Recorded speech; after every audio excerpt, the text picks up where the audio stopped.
नमस्कार मैत्रिणींनो, मॅथ्स चॅनलमध्ये आपल्या सर्वांचं खूप खूप स्वागत आहे. चला तर आज चतुर्थीनिमित्त अंगारकी आपण गणेश म्हणजेच गणपती बाप्पाची आपण रांगोळी काढणार आहोत. चला तर यासाठी मी आधी खडूने रेखाटन आखून घेतलं आहे की आपल्याला गणपतीची कोणती आकार घ्यायचा आहे तो. तर अशा प्रकारे आपण चौकोन काढून घेतलेला आहे. त्याच्यानंतर त्याची पायं वगैरे काढून झाल्याच्या नंतर आता आपण जो बाहेरचा भाग आहे गणपती सोडून त्याला आपण केशरी रंग देऊन घ्यायचा आहे. पहा अशा पद्धतीने अगदी सुरेख आणि सुंदर असा केशरी रंग पूर्ण साईडच्या बाजूस हा देऊन घ्यायचा आहे.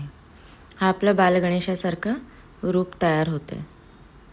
चला तर मग ऑरेंज रंग देऊन घेऊयात. भगवा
चला तर अशा पद्धतीने आपला हा ऑरेंज रंग हा देऊन कंप्लीट होण्यास रेडी आहे.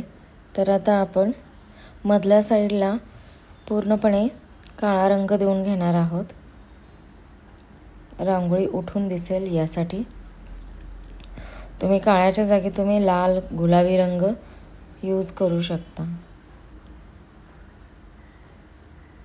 किंवा जो बॉर्डरला रंग दिलेला आहे त्या जागी काळा देऊन आतल्या साईडला तुम्ही भगवा रंग जरूर देऊ शकता.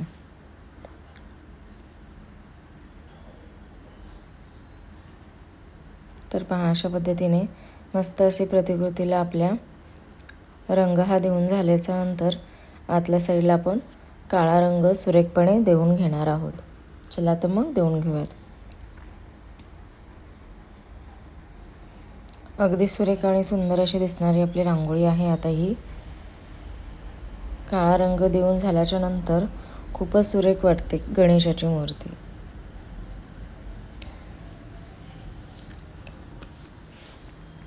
चला तर मग फटाफट देऊन घेऊयात.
पहा तर कलर देऊन पूर्ण झालेला आहे.